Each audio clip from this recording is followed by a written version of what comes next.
Every sound in the house had become amplified since he decided to leave. The creak of floorboards, the hum of the refrigerator, even the ticking of the old wall clock near the kitchen, all reminders of a place that no longer felt like home. He'd been living in this space for years, but the walls had begun to close in, each expectation placed on him like another brick in a prison. The plan had formed slowly over months, seeded by quiet frustration and watered by countless small disappointments. It wasn't one moment that drove him away, but an accumulation. The unopened envelope that contained his short story award certificate, left on the counter like junk mail. The scoff when he mentioned he wanted to study literature instead of something practical. The quiet dinners filled with silence, where no one asked how he felt, only what he had done. The backpack had taken on symbolic weight. Hidden beneath a floorboard behind a stack of old textbooks, it was his secret rebellion. Inside, 3 changes of clothes, a half-eaten protein bar, a wad of carefully counted cash, and a folded map with several bus routes marked in red. The most valuable item, though, was the notebook. In it were scribbled thoughts, overheard phrases, scenes for stories he hoped to one day write, and addresses of potential places he could vanish into. That day, the rain started in the afternoon. Not a downpour, just a steady, soaking drizzle. It was perfect. Wet weather meant umbrellas and lowered heads, fewer eyes, fewer questions. At 5:32 p.m., he stood in his room fully dressed, laces tied tight, jacket zipped up, hood over his head. His fingers trembled slightly as he retrieved the backpack. There was no turning back now. He took the back staircase, creaky but rarely used. Each step down was a calculated risk. One squeaked too loud and someone might call out. But no one did. The house was as indifferent to him leaving as it had been to his staying. Outside, the rain clung to his clothes like nerves. The cold pricked at his skin. The bus station was a 15-minute walk away, and every step felt like he was being pulled between 2 worlds, the known and the uncertain. At the corner of the block, he paused briefly, not from hesitation but to scan the street. A neighbor's dog barked in the distance. Somewhere, a child shouted in laughter. Normal life continued as his took a sharp left turn into the unknown. At the terminal, the air smelled of damp concrete and exhaust fumes. Neon lights flickered above arrival boards, casting blue and green glows on the faces of tired commuters. He slipped into the line, a hooded figure among many. No one looked at him twice. When the bus finally pulled in, a faded white coach with muddy tires, his heart pounded in his chest like a warning. But he didn't waver. He climbed aboard, chose a window seat near the back, and sank into the seat like a stone settling at the bottom of a river. As the engine groaned and the city began to slide past, he pressed his forehead to the glass. The reflection staring back wasn't scared, it was determined. He hadn't run away to escape. He'd run to reclaim something: space, voice, freedom. And somewhere on this road, he hoped, a new version of himself was waiting. The bus shuddered as it pulled away from the terminal, its worn frame groaning under the weight of weary passengers and heavy dreams. Rain tapped a constant rhythm on the windows, soft and unrelenting. He sat motionless in seat 17A, eyes fixed on the streaming glass, watching his city. His entire past blur into lines of color and light. Inside the bus, the air was stale. A faint scent of instant noodles, body spray, and wet clothing clung to everything. Someone 2 rows behind him was snoring softly. A mother whispered lullabies to her baby under her breath. The world was still spinning, still ordinary. But for him, every moment was monumental. Every mile put a little more distance between him and the version of himself that had always followed the rules, always waited for permission. He pulled the map from his backpack, carefully unfolded it, and studied the red-circled town. The name was nondescript, a place most people only pass through. That made it perfect. He had memorized the streets around the hostel, the cheapest corner grocery store, and a nearby library that stayed open late. Survival wasn't just about running, it was about preparing to live. As the hours dragged on, the anxiety came in waves. Would someone be looking for him by now? Had they checked his room? Found the floorboard loose? Were the police involved? His chest tightened at the thought, but he forced himself to breathe. He'd taken every precaution. No phones, no social media, no digital breadcrumbs. Only cash, carefully hidden in 2 separate envelopes, one in his sock, one stitched into the lining of his jacket. He tried to sleep, but his body refused. The rumble of the road beneath him mimicked his heartbeat. Constant, erratic. Instead, he watched headlights stretch across the dark countryside like white ribbons. Each passing town reminded him how far he still had to go, and how far he'd already come. When the bus stopped for a brief layover in the middle of the night, he didn't get off. He sat with his hood up, head down, pretending to doze while watching everyone through the reflection in the glass. A security guard patrolled the lot lazily, sipping coffee. A man in a gray coat stood smoking, eyes scanning the parked vehicles. For a fleeting second, panic gripped him. Was that someone sent to find him?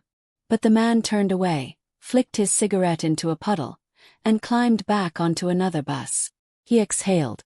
By the time the bus rolled into the terminal of the new town, dawn was breaking, a soft peach light touching the tops of buildings, chasing away shadows. The station was quiet, still half asleep. He stepped off the bus into air that smelled of wet concrete and earth, and for the first time in days, he felt still. The town was nothing like the city he'd left. No towering buildings. No rush-hour horns. Just sleepy streets, shuttered shops, and the occasional pedestrian walking a dog or picking up a newspaper. He adjusted the straps of his backpack, zipped up his jacket, and started walking. He didn't need to ask directions. He had the map in his head, and his next few steps planned with the precision of someone who had thought about this every night for months. The hostel was at the edge of a quiet street, tucked between a bakery and a laundry shop. A chipped wooden sign hung above the door. Traveler's Nest. Inside, the walls were painted yellow and the reception desk was unmanned. A bell sat on the counter. He didn't ring it. Instead, he found a chair in the corner and sat, waiting for someone to arrive. Waiting for this new life to begin. His muscles ached.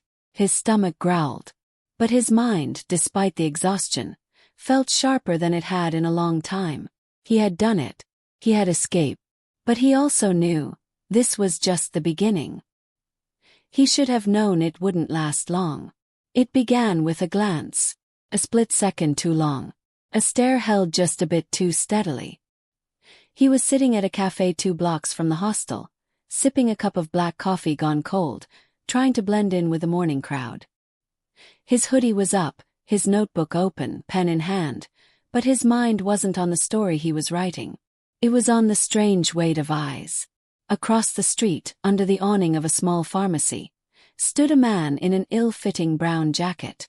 Nothing about him screamed authority. But something was wrong, too still, too focused. He wasn't waiting for a bus. He wasn't on the phone. He wasn't looking at the passing traffic. He was looking at him. Heart kicking in his chest, the boy looked down quickly. Pretended to scratch his arm. Flipped a page in his notebook. He counted to 5, then looked up again. The man was still there. He didn't think. He moved. The cafe had a side exit through the kitchen, barely noticeable unless you worked there. He'd seen a delivery guy use it the day before. Abandoning his coffee, he slid out of the booth and walked briskly to the back. A waiter looked up, confused, but didn't stop him. In seconds, he was out the door and into a narrow alley soaked with the last night's rain, trash bins lined up like silent sentinels. He ran. His shoes slapped against the pavement, breath cutting sharp through the morning chill. He didn't know if the man had followed. He didn't look back. He turned a corner, then another, zigzagging between buildings, using his memory of the map to guide him. There was a train station nearby, a small commuter line that didn't ask questions. No ID, just a ticket and time. He slowed only once, in a courtyard behind a shuttered mechanic shop, pressing himself against the wall, lungs burning, ears straining for footsteps. None came. The world around him continued as usual. A dog barking, a door creaking open, the hum of a passing moped. Still, the tension in his spine refused to loosen. He emerged cautiously and headed for the station, this time taking back streets and cutting through an empty churchyard.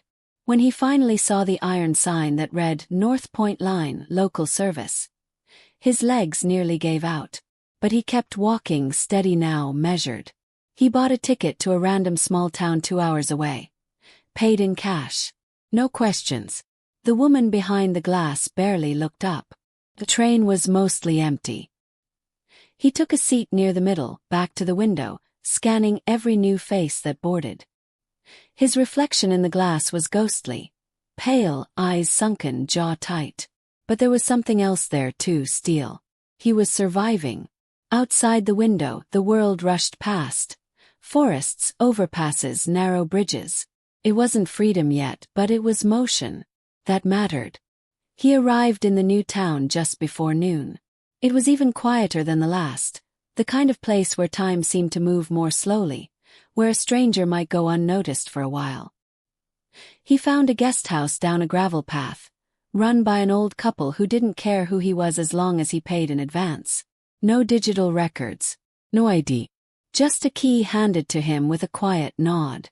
The room was small, smelled of mothballs, and had a creaky ceiling fan that spun unevenly. But to him it was a fortress. He sat on the bed, finally letting himself feel the weight of what had just happened. The danger hadn't passed. He knew that now. People were looking for him. Faces, photos, names, out there somewhere on screens and bulletin boards. But he also knew this. He hadn't run in fear. He had run to protect his freedom. He looked down at his notebook, opened it to a fresh page, and wrote 3 words at the top. They almost found me. Then, with a calm hand, he began to write the rest. The guest house felt like a temporary refuge, a pocket of peace amidst a whirlwind he couldn't quite escape. The old couple who ran it were quiet, their eyes glimmering with the weight of years but never questioning him. He paid in cash, used a fake name when filling out the guest registry, and left no trace of who he was or where he came from. The air smelled faintly of lavender and aged wood. His room was small but clean, just a bed, a desk with a flickering light, and a window that opened to a view of the winding streets below. For the first time in what felt like an eternity, he could breathe. But even in this silence, the weight of his decision lingered. Every step he took in this new town felt like an act of defiance against the world that had tried to shape him into something he wasn't. No one knew his story here. No one knew the boy who had left it all behind. But still, every unfamiliar face that passed on the street, every shadow cast by an approaching figure, made him question how long he could keep running. He spent his days walking the streets, learning the rhythm of the town. There were no real landmarks to speak of. Just cobbled paths, old brick storefronts, and the quiet rustle of wind against the trees. The library was a 2-minute walk from the guest house, and though it was small, it felt like an anchor. He pored through books, not with the intent of escaping, but of finding understanding. The words on the pages became his companions, silent yet steady, grounding him when the anxiety of running overwhelmed him. It was at the library that he saw the first sign of the past catching up with him. He had just settled into a chair by the window with a worn paperback when his phone buzzed in his pocket. His heart skipped. He hadn't used it since leaving home. It was off. But somehow his thumb had unlocked it. The notifications were everywhere. Too many to ignore. Message. Photo. The unmistakable headline from a local news site. Teenager reported missing, local authorities on the hunt. His breath caught in his throat. His hands suddenly shaking. It was his face. There was no mistaking it. A close-up from a school picture, eyes wide, caught mid-laugh. A missing persons report, framed with a police badge and an article detailing his disappearance. They hadn't found him yet, but they were looking. His mind raced. Had they already contacted the authorities here? Had someone recognized him already? He felt the cold sting of panic rising in his chest. For a moment, the walls of the library seemed to close in around him. The noise from the bustling streets outside muffled, and all he could hear was the erratic beat of his own heart. He looked around, feeling exposed, vulnerable. Had anyone seen him? The librarian at the desk. The old man who shuffled in a few minutes ago to return a book. His fingers hovered over the phone, debating whether to turn it off. But before he could decide, another buzz. Another message. This one was from an unknown number. His hands froze. "We know where you are. You can't run forever." The words hit him like a punch to the gut. His mind scrambled to think of his next move. There was no time to waste. He stood up abruptly, the chair scraping loudly against the wooden floor. Eyes turned, but no one said anything. No one cared, or so it seemed. But he didn't wait to find out. He left the library quickly, stepping out into the sun-soaked streets. His senses were on high alert. Every person, every corner, every passing car felt like a potential threat. He didn't know who was behind the message or how they knew where he was, but one thing was certain: the walls were closing in. The illusion of safety was shattered. He returned to the guest house, locked the door behind him, and sat on the bed, staring at the phone.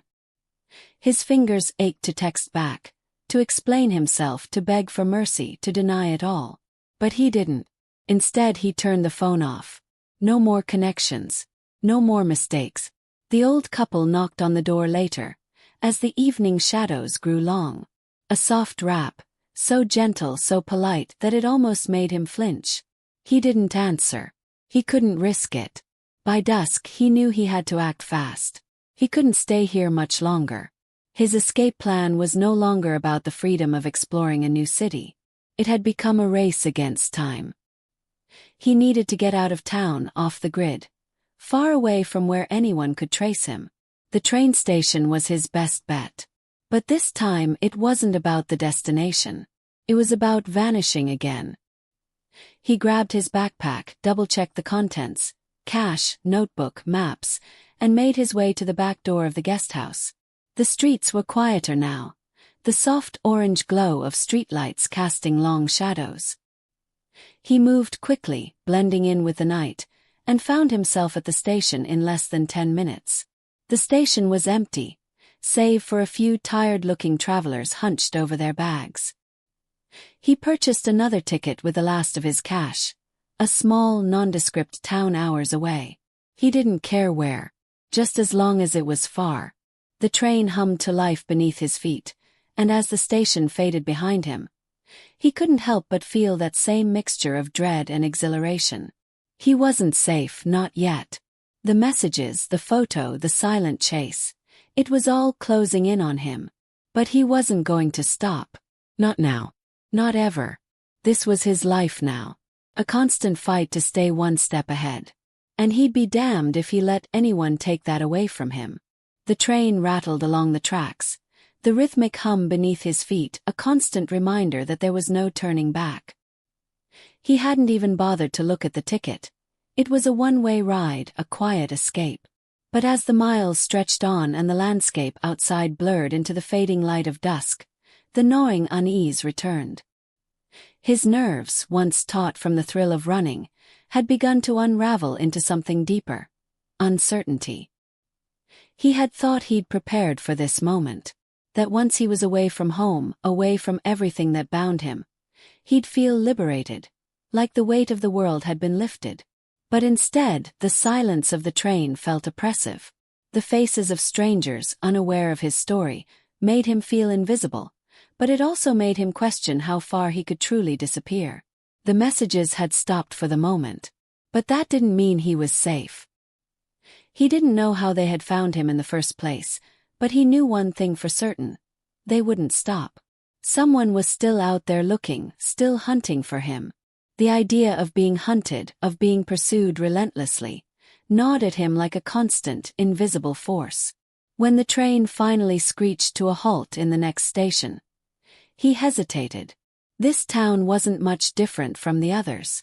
The low, slung buildings, the soft murmur of the evening breeze, the flickering streetlights, Everything seemed to be bathed in the same muted glow of anonymity. Should have felt like another victory, another small step toward freedom. But instead it felt hollow. He didn't know what he was running toward anymore, only what he was running from. He disembarked quickly, his backpack heavy against his shoulders, and made his way down the dimly lit street. The weight of his isolation began to press on him. The more distance he put between himself and the life he had known, the more the silence seemed to scream in his ears. He was so tired of running. He didn't know how long he had been walking when he passed a small cafe. The neon sign buzzed weakly, and for a moment he stopped, staring at the glowing letters as if they held the answers to questions he couldn't even articulate. The thought of a cup of coffee, warm and comforting, tugged at him like a lifeline. Maybe he could just sit there, blend in, pretend to be like everyone else, and forget the fear that gripped his chest. But then, as if on cue, the quiet night was shattered by the harsh sound of a car screeching to a stop behind him. The sudden noise ripped through the calm like a knife through fabric. His heart leapt into his throat, and for a moment he couldn't breathe. A figure stepped out of the car, tall and hurried, their face obscured by the low light. For a heartbeat, it was as if time had stopped. The world around him swirled into a blur of sound and color, and all he could hear was the thundering rush of his own pulse. Were they here? Had they found him? His mind raced, adrenaline flooding his bloodstream. He couldn't wait to find out. He turned sharply, quickening his pace, his shoes pounding against the concrete, each step a frantic attempt to outrun the terror creeping up his spine. The car door slammed shut, and the unmistakable sound of footsteps, fast, determined, followed. But the moment he turned the corner, something inside him snapped. It wasn't just fear anymore. It wasn't just running from the past. It was a sudden, sharp realization. He was tired of being afraid. He stopped. He wasn't going to be hunted anymore. Not like this. He spun around, his breath heavy in his chest, and found himself face to face with the figure, just a few feet away. It wasn't a police officer or some angry family member. It was a woman dressed in a dark jacket and jeans, her eyes wide but not hostile. She stopped when she saw him, as if caught off guard by his sudden stillness. There was no questioning look in her eyes, no words of accusation, just a silent recognition, an unspoken understanding that passed between them in the space of a few seconds. He didn't know whether to run or stay. But in that moment something shifted. The chase had always been about fear. His fear of being found, of being trapped in a life he didn't want. But here, in this small, forgotten town, he saw something else in her eyes. Something he hadn't expected, compassion. "You don't have to keep running," she said quietly, as if reading the storm of thoughts swirling in his head. "There's more to life than running away." The words hit him like a wave. His heart pounded in his ears, but the weight on his chest began to lift, just a little. He wasn't sure if he believed her. He wasn't sure if he even wanted to believe her. But for the first time since he had left, he felt the smallest sliver of hope. Maybe he didn't have to keep running forever. He took a step back, unsure, the streets around him suddenly feeling far too small, too suffocating. Could he really stop? Could he allow himself to face whatever came next without running? The woman didn't move. She waited, her gaze steady, understanding. And for the first time in what felt like forever, he considered the possibility of something different. Not a new life filled with endless escapes, but a life where he could finally start again. The chase was over. But the true test, he realized, was not whether he could outrun the past, but whether he could face the future.